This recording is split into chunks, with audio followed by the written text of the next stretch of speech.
శుక్లాంబరధరం విష్ణుం శశివర్ణం చతుర్భుజం ప్రసన్నవదనం ధ్యాయేత్ సర్వవిఘ్నోపశాంతయే.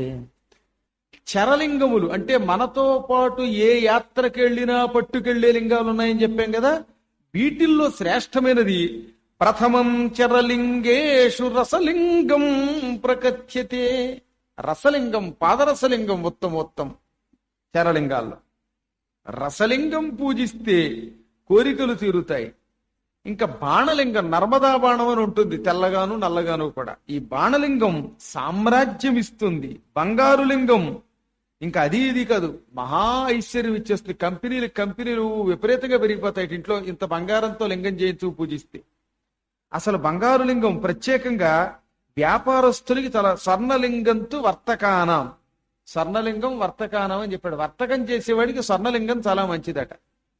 వ్యాపారాలు ఇలాంటివి చేసేవాళ్ళకి బాగా చెప్పుల షాపులు తెగ డెవలప్ అయిపోతాయి. ఇంత బంగారం లింగం కనుక పూజ చేసేవంటే వద్దంటే డబ్బు అనమాట. ఆ డబ్బు ఏం చేయాలో అర్థం కాక రోజు వచ్చి బాబోయ్ ఈ డబ్బు తట్టుకోలేకపోతాం గురుగారు, ఈ 1,00,000 రూపాయలు తీసుకోండి అని అంటారేమో అని చూద్దాం అప్పుడు కూడా. ఈ డబ్బులు ఏముంది దగ్గర, ఎన్ని కోట్లు వచ్చినా 1,00,000 రూపాయలు పట్టుకెళ్ళి గురుగారికి ఇవ్వడమే అని పడిపోతాం. అయినా పర్వాలేదు, మొత్తం మీద బంగారం లింగం కనుక పూజించామో వద్దంటే డబ్బు అన్నారు. ఇక తర్వాత ఏం చెప్పారు? మహాధనపతిత్వదం, కుబేరుడంతటి వాడు అవుతాడు బంగారలింగాన్ని పూజిస్తే. శిలాలింగం గనక పూజ చేస్తే, రాతితో తయారు చేసిన లింగం పూజ చేస్తే వ్యవసాయానికి మంచిదట. వ్యవసాయం చేసే రైతులు కాని, తర్వాత ఈ మొక్కలవి వేసుకుని వాటితోటి పువ్వులు వ్యాపారం చేసేవాళ్ళు, కొబ్బరి చెట్లు వేసిన తర్వాత అక్కడ రోజు రసలింగాన్ని, మన శిలాలింగాన్ని పూజ చేసి కాసి నీళ్ళు అక్కడ పోస్తే కొబ్బరి చెట్లు ఆమని పెరిగిపోతుంది. అంచేత మొక్కలకి వ్యవసాయానికి శిలాలింగం శ్రేష్టం.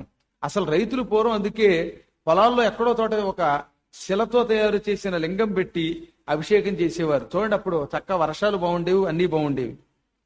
స్ఫటికంతో చేసిన బాణలింగం అందరికీ మంచిదేట. అన్నంతో అభిషేకం చేశామో ఓ నాయనో మంచి భోజనం లభిస్తుంది. భక్తుడు తన దగ్గర లింగం ముచ్చుకుని రోజు నియమనిష్టలతో పూజించలేని అనుకున్నప్పుడు అన్యంతు పూజాయాం నిషిధ్యతే, ఇతరుల లింగాన్ని కాసేపు టెంపరీగా తీసుకుని పూజించి ఓ నమస్కారం చేసి మళ్ళీ వాళ్ళకి ఇచ్చేసేయచ్చు. ఇళ్లల్లోనూ అక్కడ చేసుకోలేని వాళ్ళు కనీసం గుళ్ళోకి వచ్చి దండమైనా పెట్టుకోమన్నారు. ప్రత్యేకంగా స్త్రీలకు ఏం చెప్పారో తెలుసా? ఆడవాళ్లు మేము కూడా శివలింగాన్ని పూజించి మోక్షం పొందాలనుకుంటున్నాం అంటే స్త్రీణాంతు పార్థివం లింగం. ఆడవాళ్ళు ఎవరికైనా, భర్త ఉన్నా లేకపోయినా, పెళ్ళైనా కాకపోయినా, బిడాక్కైనా పెడాక్కైనా, వీళ్ళందరికీ కూడా మట్టితో తయారు చేసిన లింగం అంటే పార్థివ లింగం శ్రేష్టం. ఇక మాకు అసలు ఏమీ కోరిక లేదు, మోక్షమే పొందాలనుకున్న ఆడవాళ్ళు ఉంటారు, ఆ విధవలు. ప్రత్యేకంగా విధవానాం ప్రవృత్తానం స్ఫాటికం పరికీర్తితం. అయ్యా ఏదో ఉన్న మొగుడు వెళ్ళిపోయాడండి, ఇంక ఈ జన్మతో మాకు విముక్తి కలగాలి, మోక్షం పొందాలనుకున్నాం అనుకున్న వాళ్ళు, భర్త లేని వాళ్ళు స్ఫటికలింగం పూజించడం మంచిది అన్నారు. స్పెషల్ గా అంటే కోరికుంటే. అబ్బెబ్బెబ్బే అంత తేలిగ్గా మాకు మోక్షం ఎందుకండి బాబు, మా పిల్లలు మా వాళ్ళు అందరూ సంపాదిస్తున్నారు, ఇంకా 10 జన్మలు ఎత్తాలనుకుంటే మాత్రం స్ఫటికలింగం బదులుగా మట్టి లింగాన్ని పూజించమన్నారు. మీకేముందో కోరిక దాన్ని బట్టి. వైధవ్యంతో ఉండి ఈ జన్మలోనే మోక్షం పొందాలనుకున్న స్త్రీలకి స్ఫటికలింగం మంచిది. ఏ స్త్రీకైనా పార్థివలింగం గొప్పది. ఈ జన్మే కాదు మరి జన్మల్లో కూడా సంపదలు కావాలి అనుకున్నటువంటి వాళ్ళకి ఇటు మట్టి లింగము రసలింగం కలిపి చెయ్యడం మంచిది. ఏది ఏమైనా రసలింగం శ్రేష్టమైనది అందరికీ కూడా. స్త్రీలు బాల్యేవా యౌవనేవాపి, ఇక్కడ మళ్ళీ అనుమానం, ముసలాళ్లకేనా ఆడవాళ్లలో పడుచు వాళ్ళకి పనికిరాదా? ఎందుకంటే చిన్నపిల్లలు పూజకి పనికిరారని, జపం చేయడానికి పనికిరారని, లేకపోతే వాళ్ళు మీరెందుకు ఈ పారాయణలు, మీరు కాపరాలు చేయరని, ఇలాంటి పిచ్చ భ్రమలు ఉన్న వాళ్ళకి చెప్పాడు 53వ శ్లోకంలో. బాల్యేవా, ఆడపిల్లలు బాల్యంలో ఉండొచ్చుగాక, యౌవనేవాపి యౌవనంలో ఉండొచ్చుగాక, వార్ధకేవాపి వార్ధక్యంలో ఉండొచ్చుగాక. భక్తి ఉంటే అటువంటి వాళ్ళు శుద్ధ స్ఫటికలింగంతు స్త్రీణాం, ఇక్కడ చెప్పింది స్త్రీణాం తత్సర్వభోగతం అన్ని రకాలైన భోగాలు కూడా మనకి ప్రసాదిస్తుంది. ఏ స్త్రీ అయినా సరే వాళ్ళు బాల్యమా, యౌవనమా, వార్ధక్యమా అని లేకుండా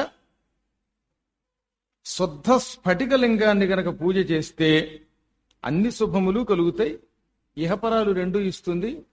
ఎందుకు ఈ మాట పదే పదే చెబుతున్నాడంటే, శివలింగ మహిమలో ఈ ఆడవాళ్ళు అనే మాట ప్రత్యేకంగా ఎందుకు చెబుతున్నాడంటే 2 కారణములు. అసలు స్త్రీలకు శివలింగార్చనే అర్హత లేదు అనేటటువంటి అజ్ఞానులు ఎక్కువగా ఉన్నారు. ఆ అజ్ఞానం తొలగించడం కోసం ఈ పుస్తకంతో ఒకసారి ఫోటోస్టాట్ తీసి పంపించండి దేశాలను. శివపురాణాన్ని, ఈ లింగ పురాణాన్ని, శివలింగ మహిమని, ఆల్మోస్ట్ అన్నింటిలోనూ ఒకటే కదా మ్యాటర్ అది. అలాంటివి చెబితే ఇంకెప్పుడు భవిష్యత్తులో అలాంటి అజ్ఞానం చెప్పరు. తర్వాత రెండోది, ముసలాళ్లే పూజించాలా, చిన్నాళ్లే పూజించాలా, ఇటువంటివి బయట ఉండి 4 రోజుల కాలం ఇబ్బందిలో ఉన్న వాళ్ళకి తప్ప, అంటే 3 రోజులే కాదు 4వ రోజు కూడా పూజకి పనికిరాదు. 5వ రోజు నుంచి ఏ స్త్రీ అయినా బాల్య వయస్సులో, యౌవనంలో ఉన్న, వార్ధక్యంలో ఉన్న, ఎలా ఉన్నా సరే వాళ్ళందరికీ కూడా ఈ లింగములు ఎక్కువ ఫలితం. ఎలాగో లోపల గుళ్ళోకి ఎవరు వెళ్ళరు, మీరు వెళ్ళరు, ఇంకోటి వెళ్ళడు. కాబట్టి అక్కడ ఆ ప్రసక్తే రాదు. ఇంట్లో అర్చన చేసుకోవడానికి ఏ దోషము లేదు. ముందు పీఠ పూజ చెయ్యాలట, అప్పుడు పైన శివలింగాన్ని అర్చన చెయ్యాలట. అప్పుడు ఇహం పరం రెండూ కలుగుతాయి. ఎప్పుడూ కూడా ఇక్కడ ఒకటి మాత్రం గుర్తుపెట్టుకోండి, ఏం చేసినా సరే దానికి ఒక నియమం చెప్పాడు. ఏమిటది అంటే, సరి అయినటువంటి గురువు యొక్క సహాయముతో పాత్రేణైవ ప్రవృత్తస్తు సర్వపూజాం సమాచరేత్తని, పాత్రత కలిగిన యోగ్యుడైన గురువు సహకారం తీసుకునే మీరు శివలింగార్చన చెయ్యండి. శివలింగార్చనే కదా, అసలు మంత్రములు కాని, యంత్రములు కాని, అర్చనలు కాని గురు కటాక్షం లేకపోతే అది ఫలించదు. కొంచెం సరి అయిన యోగ్యుడి ద్వారా, శాస్త్రం తెలుసున్న వాడి ద్వారా ఉపాసనలో అడుగు పెడితే ఎప్పటికైనా ఏదో ఒక ఉపాసన లేకపోతే వాడు తరించడు, అందులో సందేహం లేదు. ఆ ఉపాసన సరి అయిన రీతిలో తీసుకుంటే ఈ జన్మతోటే మనం తరిస్తాం. అందుకనన్నమాట ఎప్పుడు అన్న నైవేద్యం పెట్టడం వల్ల చాలా లాభం ఉంది. ఎంతో అంతో అన్నం నువ్వే తింటావుగా, ఎవడికి వచ్చింది నష్టం? నువ్వు ఎలాగో నీకు అన్నం వండుకోవాలి. ఆ అన్నం వండుకున్నది ఇంత కూరో పెరుగో వేసి నైవేద్యం పెట్టి తింటే నీకు లాభం. అందుకని అభిషేకాంతే నైవేద్యం శాల్యన్నేన సమాచరేత్. నీవు ఏ అన్నం తినడానికి పవిత్రాన్నం వండుకుంటున్నావో ఆ అన్నాన్ని నైవేద్యం పెట్టు. కానీ స్నానం చేయకుండా దరిద్రపు బట్టలతో వండుకు తినే అలవాటు ఉన్న వాళ్ళు ఎక్కువ మంది ఉంటారు. మధ్యాహ్నం 1 గంటకు కాని స్నానం చెయ్యక, ఎందుకు స్నానం చేయరో చెప్పింది ఆవిడ. ఆ వంటంతా అయిపోయాక, ఆఖరిని అన్ని అయిపోయాక, భోజనం కూడా అయిపోయాక, అప్పుడు శరీరం అంతా ఏంటి అంత చూస్తున్నారేంటి? అదే ఉష్ అంటే నన్ను ఆ షటప్ అన్నారా ఏమిటని నాకు అనుమానం వచ్చింది. నేను పనుకోవడం ఇది. నేను ఓ భక్తురాలు, ఏమమ్మా ఎందుకు ఇంత అన్నం స్నానం చేయకుండా వండుతావు అన్నాను.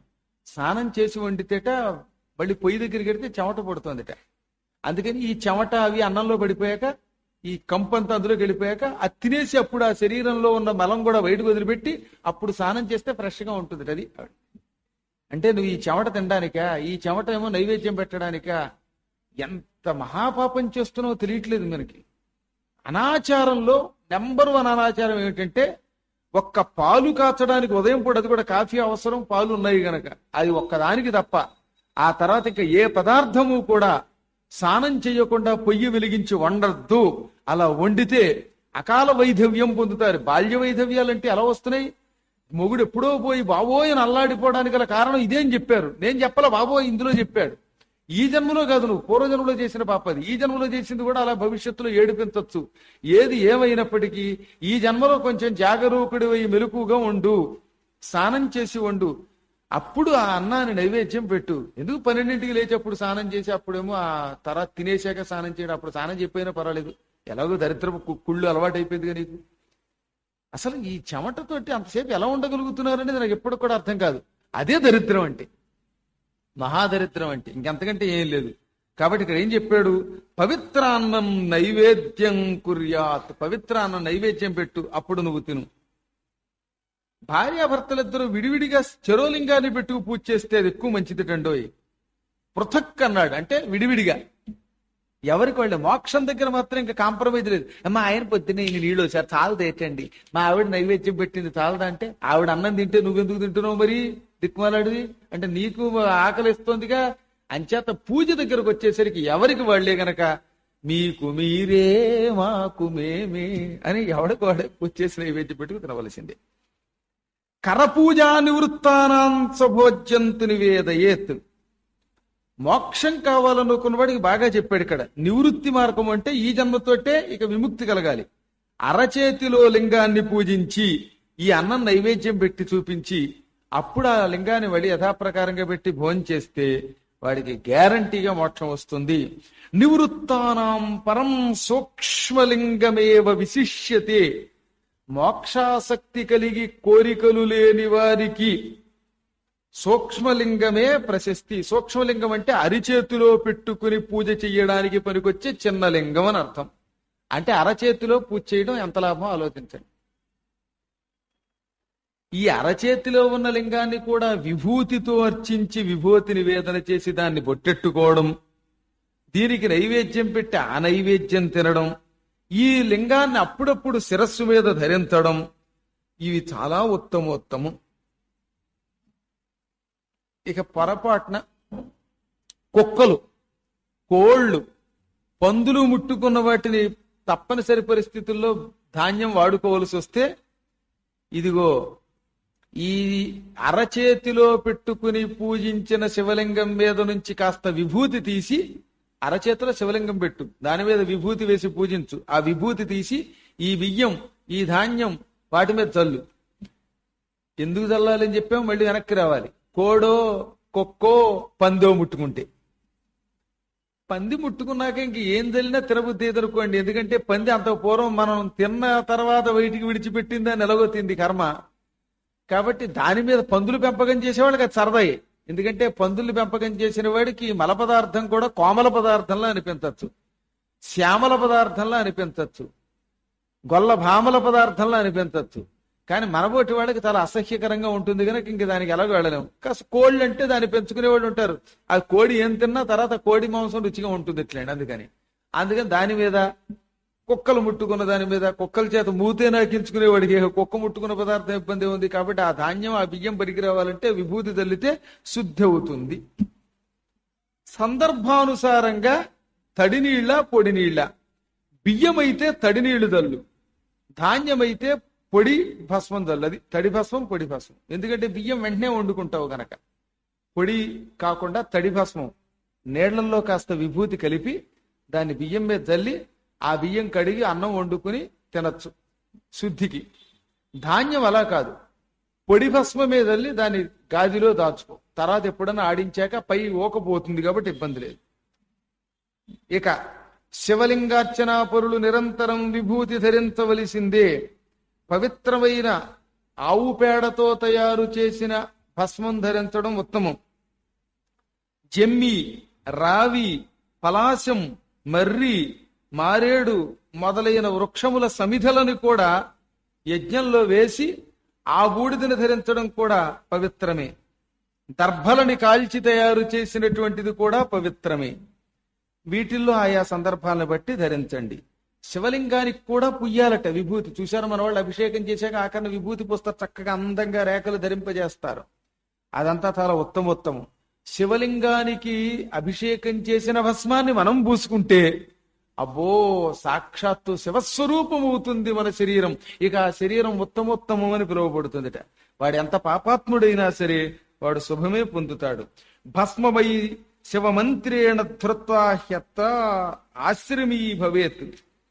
భస్మాన్ని శివమంత్రోచ్చారణ ద్వారా ధరించాలి. ఓం నమ శివాయ, ఓం నమ శివాయ అనుకుంటూ విభూతి పూసుకో, హరహర మహాదేవ అనుకో.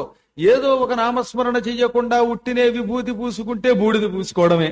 ఉట్టి బూడిద వల్ల మనకేమి లాభం? కాబట్టి నమశివాయానో హరహరానో రుద్రానో ఏదో ఒకటి పలుకుతూ చెయ్యాలి. హరహర శివశివ అంటున్నవాడు ఎన్ని పాపాలు చేసినా తొలగిపోతాయి.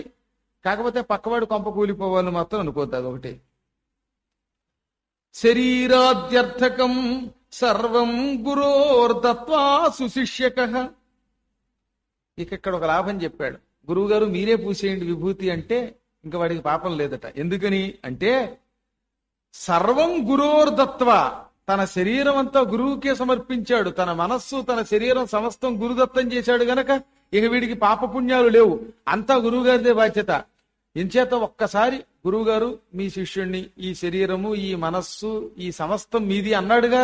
ఆ అనడం వల్ల వీడికి ఇక పాపం లేదు పుణ్యం లేదు. అప్పుడు ఆ గురువు గారు విభూతి పూస్తే 14 జన్మలలో, రాబోయే 7 జన్మలు కూడా, ఎంతో పూర్వం గడిచిన 14 జన్మలలో శరీరంతో మనస్సుతో చేసిన పాపములన్నీ పోతాయి. శివలింగానికి చేసిన పాపం కూడా గురువు గారి ద్వారా విభూతి పెట్టించుకోవడం ద్వారా పోతాయి. ఎందుకంటే గురువునకు శిష్యుడు సాక్షాత్తు ఆత్మ, గురువు గారు పరమాత్మ, శిష్యుడు జీవాత్మ. పరమాత్మ జీవాత్మని ముట్టుకున్నాక ఇంకా జీవాత్మకి దోషం ఎక్కడి నుంచి వచ్చింది? అందువల్ల అందుకే ఇక్కడ ఏం చెప్పాడు?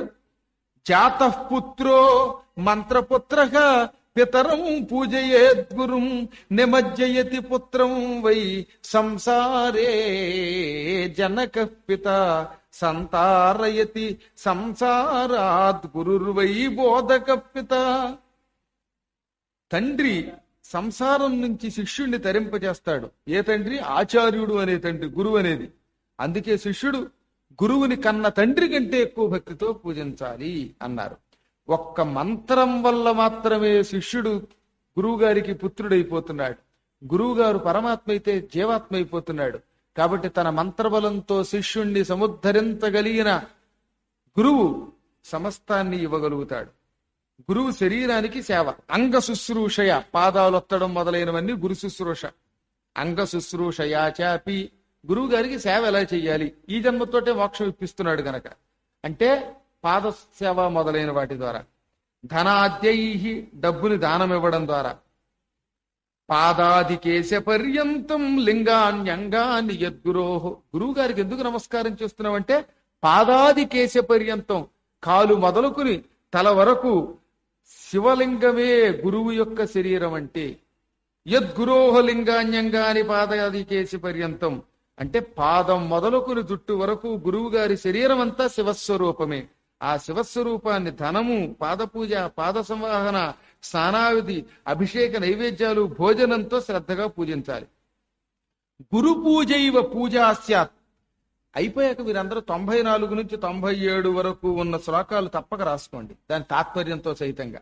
94, 95, 96, 97 ఈ శ్లోకాలు చాలా ఉత్తమోత్తమైన శ్లోకాలు అని చెప్పారు. ఎందుకనంటే గురు పూజ ఏవ, గురువు గారి పూజయే.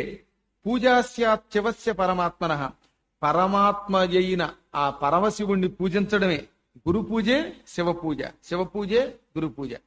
గురుశేషం సర్వం, శిష్యుడికి అంతఃకరణ శుద్ధి కలిగిస్తుంది. గురువు విడిచిపెట్టిన నీరు, గురువు విడిచిపెట్టిన అన్నం, గురువు కాళ్ళు కడగ్గా వచ్చిన నీళ్లు, ఇవి శివోచ్ఛిష్టంతో సమానం. కాబట్టి శివభక్తులైన శిష్యులు వీటిని స్వీకరించి భుజిస్తే ఈ జన్మతో మోక్షం. గురువు అనుజ్ఞ విరహితం చోరవత్ సకలం భవేత్. గురువు అనుజ్ఞ లేకుండా దేనిని స్వీకరించినా ఏ పని చేసినా అది దొంగతనం అని చెప్పారు. 98వ శ్లోకం. గురువు అనుజ్ఞ విరహితం చోరవత్ సకలం భవేత్. గురువు గారు అనుజ్ఞ లేకుండా ఏమి స్వీకరించినా వాడు దొంగతనం చేసి సంపాదించుతున్నట్టే. గురువు కంటే గొప్ప జ్ఞానం కలిగిన వాడు, మా గురువు కంటే 1000 రెట్లు తపస్సు కలిగిన వాడు అనుకుంటే అప్పుడు ఆయనని కూడా తన గురువు అనుజ్ఞతో గురువుని చేసుకోమని చెప్పాడు. ఏమో అప్పుడప్పుడు గురువు కంటే మించిన మహాత్ముడు లభించవచ్చు. అప్పుడు కొత్త గురువు దగ్గరికి వెళ్ళాలంటే పాత గురువు చెబితేనే వెళ్ళాలట. ఆజ్ఞ లేకుండా వెడితే అజ్ఞానం. అజ్ఞాన విమోచనం అసలు జీవిత లక్ష్యం. మళ్ళీ అజ్ఞానంలో పడకూడదు గనక. ఇక అవయవాలలో ఉన్న సమస్త దోషాలు తొలగించుకోవడానికి, గురువు యొక్క అనుగ్రహం పొందడానికి, శివుడికి పార్వతికి ప్రీతిపాత్రుడైన విఘ్నేశ్వరుణ్ణి భక్తితో పూజించండి. బాధలన్నీ తొలగడం కోసం వివేకి దేవతలందరినీ పూజించాలి. జ్వరాదిగ్రంథి రోగాశ్చ బాధాఖ్యాధ్యాత్మికా మతా. జ్వరం మొదలైన రోగాలు, కీళ్ల నొప్పులు ఇవన్నీ కూడా ఆధ్యాత్మిక బాధలోని పిలువబడతాయి. ఏమిటి ఆధ్యాత్మిక బాధ అంటే ఏమిటి? జ్వరం రావడం, మోకాళ్ళ నొప్పులు రావడం, ఆత్మకి సంబంధించిన రోగములు గనక ఆధి అంటే రోగం, ఆత్మకి సంబంధించిన రోగం గనక ఆధ్యాత్మికం. ఆధి ప్లస్ ఆత్మకము ఆధ్యాత్మకము అదనమాట. ఇవన్నీ మన శరీరానికి వచ్చే రోగాలు. ఇంకా పిశాచాలు కనపడవు కదా మరి. అనుకోకుండా నక్కలు గోల పెట్టడం, ఇళ్లలో పుట్టలు బయలుదేరడం, పాము పుట్టలు అన్నమాట. మొసలి మొదలైన భయంకరమైన జంతువులు మీద పడ్డం, ఇంట్లో ఉన్న జంతువులు మరణించడం, తావేలు, పాము, దుర్జనుడు దర్శనమివ్వడం, హఠాత్తుగా రోజు కనపడే పూజించే పాములు కాకుండా హఠాత్తుగా పాము మీదకి రావడం అనమాట. తాబేలు కూడా ఇంట్లో హఠాత్తుగా కనపడకూడదు, అది కూడా దోషం అన్నాడు. దుర్మార్గుడు ఒక పాపాత్ముడు ఉన్నాడు, మా పాత మేస్త్రి లాంటి వాడు, హఠాత్తుగా దర్శనం ఇచ్చాడు, దరిద్రం, అది మహాపాపం. ఇవన్నీ తర్వాత చెట్లకి, స్త్రీలకి, గోవులకి, ఇతర పశువులకి, సంతానానికి, వీటన్నిటికీ ఇవి దుఃఖాన్ని సూచిస్తాయి. ఒకసారి మళ్ళీ జాగ్రత్తగా వినండి. చెట్లు పాడవుతాయి, లేదా ఇంట్లో ఉన్న స్త్రీలకు ఇబ్బంది, గోవులకు ఇబ్బంది, పశువులకు ఇబ్బంది, సంతానానికి దుఃఖం వస్తుంది. ఎప్పుడు అంటే ఇంటిలో తాబేలు, పాము, దుర్మార్గుడు కనపడటం, పిశాచాల పీడ రావడం, నక్కలు అరవడం, పుట్టలు బయలుదేరడం, జంతువులు హఠాత్తుగా మరణించడం, మొసలి దర్శనమివ్వడం, జ్వరం మొదలైన రోగాలు, ఆధ్యాత్మిక రోగాలు రావడం, ఇవన్నీ కూడా వీటికి, ఈ రకమైన వాటికి ఆదిభౌతిక బాధలు అంటారు. ఆదిభౌతికం అంటే ఏమిటో ఇందాక చెప్పిన పిశాచి పీడ, నక్కల గోల, ఇవన్నీ కూడా ఆదిభౌతికం.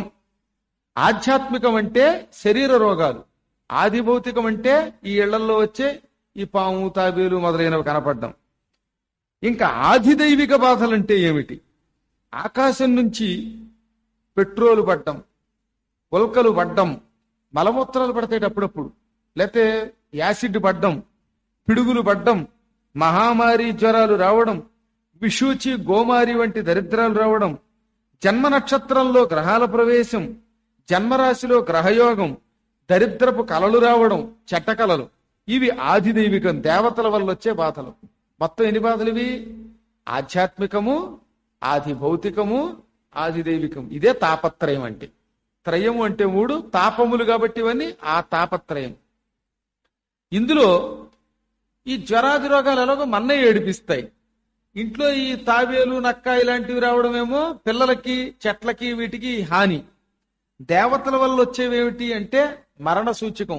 అది తనకైనా అవ్వచ్చు, బిల్డింగులకు అవ్వచ్చు, ఏదైనా అవ్వచ్చు. ఇటువంటి వాటికి ఏం చెయ్యాలి అంటే, ఇంట్లో శివలింగాన్ని పెట్టుకుని సోమవారం నుండి మళ్లీ సోమవారం వరకు 8 రోజులు భక్తి శ్రద్ధలతో పూజించు. శివాలయ ప్రదక్షిణలు చెయ్యి, అమ్మవారి ఆలయాలకి ప్రదక్షిణలు చెయ్యి, అన్ని దిక్కులలోనూ శివలింగాన్ని పెట్టు. అమ్మవారి ఆలయానికి ఎదురుగుండా ఎవరైనా ఇల్లుంటే ఆ ఇంట్లోకి వెళ్ళి ఆ పూట పారాయణ చెయ్యి. అమ్మవారి ఆలయాల్లోనూ ఎలాగో చేస్తాం. ఇది ఇలాంటి వాళ్ళకి ఎవరికో ఇల్లు ఉందిట అమ్మవారి ఆలయానికి ఎదురుగుండా, అలాంటి వాళ్ళు ఇళ్ళకి వెళ్ళడం, ఆ అమ్మవారి ఆలయాల్లో ఉన్న వాళ్ళ దగ్గరికి వెళ్ళి వాళ్ళతో కలిసి పారాయణలు చేయడం, ఇవి ఈ తాపత్రయానికి కొంతవరకు ఉపశాంతి. పూర్తిగా ఉపశాంతి అవ్వదు. పూర్తి ఉపశాంతి మళ్ళీ గురువు గారు అభిషేకం చేస్తేనే పోతుంది, లేకపోతే పోదని చెప్పేశాడంతే. ఈ చేసేటప్పుడు కలశ స్థాపనాదులు తప్పక చెయ్యాలి. కలశ స్థాపన చేసినప్పుడు కలశంలో మామిడి మొదలైనవి పెట్టాలి, నవరత్నాలు పెట్టాలి. వివేకం కలిగిన, కర్మజ్ఞానం కలిగిన ఆచార్యుని ఆయన భార్యతో సైతంగా తీసుకొచ్చి పూజించి వారి ద్వారా ఈ అభిషేకాలు చేయిస్తే అప్పుడు ఈ మొత్తం తాపత్రయం తొలగుతుంది. ఎప్పుడూ కూడా ఉత్పాతముల విషయములో అశ్రద్ధ వహించద్దు. అస్తమాటు మలమూత్రాలు కల్లోకి వస్తున్నాయి, అవి తింటున్నట్టు. ఒంటికి పూసుకోవడం మంచిదండో, మళ్ళీ తింటున్నట్టు అందులో పడినట్టు కాకుండా ఒంటికి పూసుకోవడం, ఇవన్నీ దరిద్రం. అప్పుడు ఏం చెయ్యాలి? వీటన్నిటికీ మూలకారకుడు యముడట. ఉత్పాతానాంచమారీణాం దుఃఖస్వామి యమస్మృత.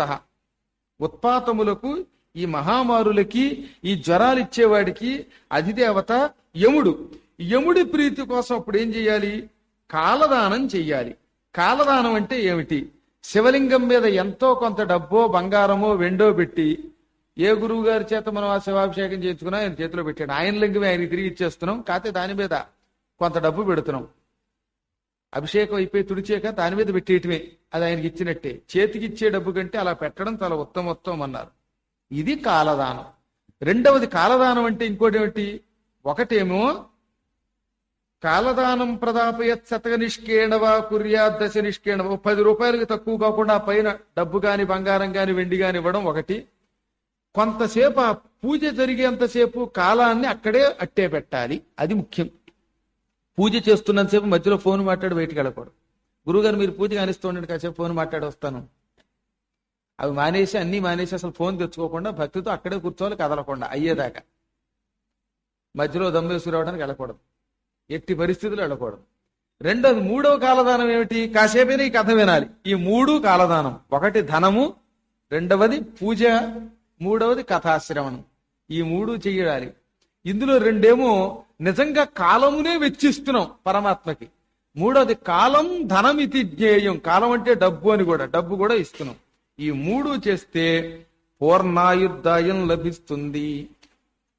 నువ్వులు కూడా ఈ సమయంలో అభిషేకానికి వాడడం మంచిదే.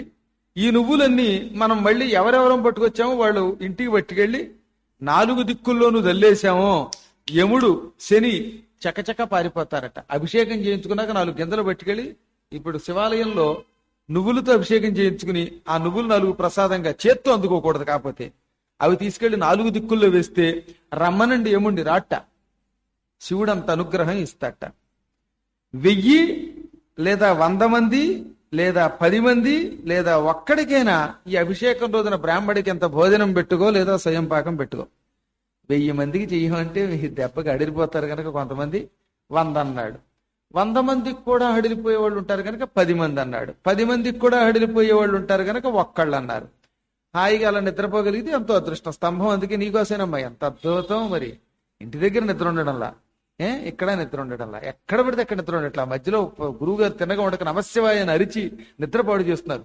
ఇలా నిద్రాభంగం చేస్తే పాపంట అని చెబుతుంది ఆవిడ బయటికి వెళ్ళిపోయిగా.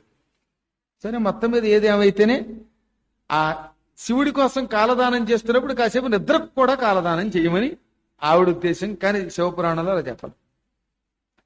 ఇక ఆ తర్వాత నెల్లాళ్ల పాటు ఈ శివాభిషేకము ఇలా పురాణము విన్న తర్వాత ఒక నెల్లాళ్ల పాటు కాలభైరవుడితో సైతంగా శివుణ్ణి మనస్సులో ధ్యానం చెయ్యండి. ఇవన్నీ ఉత్పాతముల నివారణ, అపశకునముల నివారణ. వీలున్నంత వరకు శివభక్తులకి విభూతి ధరించిన వాళ్ళకి నమస్కారం చేయండి. విభూతి ధారణాత్, విభూతి ధారణ చేయడం చేత వాడు సాక్షాత్ శివ సమోభవేత్, శివుడితో సమానుడు. వాడు విభూతిని ధరిస్తే శివుడేటివాడు. అంచేత వాడికి నమస్కారం చేయడం వల్ల వచ్చే నష్టం లేదు. అహంకార మమకారాలు తొలగిపోతాయి గనక. అంచేత శివధర్మము దీని అంతటి కలిపి ఏమంటారు?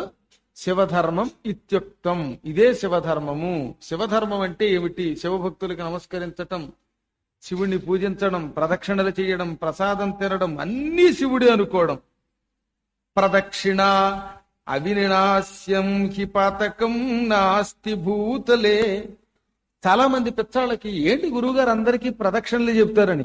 ప్రదక్షిణ వల్ల తొలగని పాపం అంటూ ఒక్కటి కూడా లేదు. ప్రదక్షిణ అంత గొప్పది. అది ఏ పాపమైనా తొలగిస్తుంది. ఆ పాపం ఈ పాపం అని లేదు. ఏ పాపమైనా సరే ప్రదక్షిణ వల్ల ఆ క్షణమే తొలగిపోతుంది గనకే ప్రతి వ్యక్తి వీలున్నంత వరకు ప్రదక్షిణ చెయ్యవలసినదే, తప్పక చెయ్యవలసిందే. తస్మాత్ ప్రదక్షిణే నైవ సర్వం పాపం వినాశయేత్. తప్పక ప్రతి వ్యక్తి ఏం చేయాలి? ప్రదక్షిణ చేయాలి. గురువుగారు ఇలా చెప్పాడు, ప్రదక్షిణ అంటే అలా చేసేయంతే. దానివల్ల లాభం. ప్రదక్షిణ చేస్తున్నంతసేపు మౌనమును పాటించు, సత్యం పాటించు, జపం చేసుకో. ప్రదక్షిణ చేస్తున్నప్పుడు మధ్య మధ్యలో హాయ్ బాగున్నావుటే అని మళ్ళీ ప్రదక్షిణ చేయి, అన్ని విడిచిపెట్టి. అది ఐశ్వర్యం ఇస్తుంది, శరీరానికి దివ్యత్వం ఇస్తుంది, జ్ఞానం ఇస్తుంది, అజ్ఞానం తొలగిస్తుంది, ఆఖరిని శివసన్నిధినిస్తుంది, చిట్ట చివరికి జన్మరాహిత్యం జ్ఞానోదయం ఇస్తుంది. కాబట్టి మానవ జీవితానికి గొప్ప వరం ఏమిటి అంటే ప్రదక్షిణ. జీవహింస చేసిన పాపం పోతుంది, కష్టాల దోచుకున్న పాపం పోతుంది, దరిద్రుల్ని ఏడిపించిన పాపం కూడా పోతుంది. ఇక భవిష్యత్తులో చెయ్యొద్దంతే. పంచాక్షరీ మంత్రంతో ఆఖరణ ఆ ప్రదక్షిణ పూర్తి చేసుకో. తర్వాత అన్నం నైవేద్యం పెట్టి తిను. ఇది శివయోగి అని పిలిపించుకోవడానికి కావలసిన మార్గం. దీనికి శివయోగిత్వము అని పేరట. ఏనకేనాప్యుపాయేన యత్ర కుత్రాపి భూతలే. ఇంకా ప్రదక్షిణ చేస్తున్న కాలంలో సంపూర్ణ ఫలితం రావాలంటే ఎక్కడో ఒక చోట భూమి మీదే పడుకోవాలట. ఎత్ర కుత్రాపి, నీ ఇంట్లో పడుకో, బయట పడుకో, భూమి మీద చాప వేసుకు పడుకో, శుద్ధాన్నం తిను, మౌనంగా ఉండు వీలున్నంత వరకు. తన సాధన రహస్యం ఎవరికీ చెప్పరాదు. నేను ఈ మంత్రం చేస్తున్నాను, ఇదా మా అమ్మాయికి కూడా నీకు ఇచ్చిన మంత్రం ఇచ్చారా అని పక్క వాళ్ళకి చెప్పకూడదు. అసలు ఎవడి మంత్రం రెండోడికి చెప్పకూడదు. ఎంత అద్భుతమైన మాట! అసలు రహస్యం న ప్రకాశయత్తు. నువ్వు ఏ మంత్రం చేస్తున్నావో నీకు తప్ప రెండోవాడికి, పక్కనున్న మొగుడికి కూడా చెప్పొద్దని చెబితే అందరూ ఒకడికొకడు నాకు ఈ మంత్రం ఇచ్చారు, నాకు ఈ మంత్రం ఇచ్చారు, నన్ను అక్షర లక్షలు చేయమన్నారు, నిన్ను భిక్షర లక్షలు చేయమన్నారు అని అందరికీ చెబితే అది మంత్రం మీకు అందుకే సిద్ధించటంలా. ఇప్పుడు అర్థమైందా? శుద్ధాన్న భుక్కు, పవిత్రాన్నం తిను, సదా మౌని, వీలున్నంత వరకు మౌనంగా ఉండు. రహస్యన్న ప్రకాశయత్తు. నువ్వు ఏ మంత్రం చేస్తున్నావో రెండో గంటడికి చచ్చినా చెప్పగంతే. ఎవడి మంత్రం వాడిదే. వాళ్ళు నిన్ను పాడు చేయడానికి అలా అడుగుతారట. నిన్ను ఇతరులు నీ మంత్రం ఏమిటని అడుగుతారే, వాళ్ళు అడిగే వాళ్ళంతా నీ శత్రువులు గుర్తుపెట్టుకో. అటువంటి వాళ్ళని దూరంగా పెట్టు, వాళ్ళని పాపాత్ముల కింద భావించి దూరంగా పెట్టు. ప్రకాశయత్తు భక్తానాం శివమాహాత్మ్యమేవహి. నువ్వు బయటికి చెప్పవలసింది ఏంటంటే, మంత్రం చేయడం వల్ల నీకే అనుభూతి వచ్చిందో అది మాత్రమే చెప్పు. మంత్రం ఎప్పుడూ చెప్పకూడదు. కానీ నువ్వు చెప్పచ్చు ఒకటేమిటి, మంత్రం చేయటం వల్ల వాళ్ళ శివుడు కల్లోకి వచ్చాడు, గురువు గారు కల్లోకి వచ్చారు, లేకపోతే అమ్మవారి కల్లోకి వచ్చింది, ఇవి ఇలాంటి మహిమలు, అవి చెప్పు. ఎంత బాగా చెప్పాడు 158వ శ్లోకంలో. మంత్రము సాధన చెప్పద్దు, మంత్రము వల్ల వచ్చే అనుభూతి చెప్పంతే. ఆహా తెల్లవారులు నాకు అమ్మవారు కనపడిందండి అయ్యి బాబు, అది కూడా నిజమైతే చెప్పు, దొంగనాటకం అయితే చెప్పు. రహస్యం శివమంత్రస్య శివో జానాతి నపర. ఎందుకంటే వాడికి మంత్రం వల్ల అనుభూతి కలిగిందని చెబితే రెండోవాడు నాకు కూడా కనపడ్డాడని చెప్పకపోతే ఏమో అందరిలో చులకనైపోతానేమోనని, అయ్య బాబా నీకు ఒక లింగమే కనపడిందా, నాకు 5 కనపడ్డాయి అని అబద్ధం ఆడ. సత్యం ఉంటేనే చెప్పండి. అసత్యం ఎందుకు చెప్పడం వల్ల ఏమిటి లాభం? ఎవడని మోసం చేస్తాం మనం. అంచేత శివమంత్రం రహస్యం, శివుడికి తప్ప ఎవరికీ చెప్పరాదు. శివుడు లింగాశ్రయుడు. ఆ లింగమును పూజించడం వల్ల మనకు వచ్చే లాభం, మహిమ, అది మాత్రం చెప్పవచ్చు. నీవు ఏది ఏమైనా శివ సాయుధ్యం పొందడానికి చరలింగాన్ని, పాషాణలింగాన్ని అనే తేడా లేకుండా నీకు ఏది నచ్చితే ఆ లింగాన్ని మొత్తం మీద ఏదో ఒక దానిని మాత్రం తప్పక పూజించు అన్నాడు. రేపు మనం పార్థివలింగ మహాత్మ్యాన్ని మనం చెప్పుకుంటున్నాం. స్వస్తి ప్రజాభ్య పరిపాలయంతాం న్యాయేన మార్గేణ మహీం మహీజాః గోబ్రాహ్మణేభ్యః శుభమస్తు నిత్యం. లోకాః సమస్తాః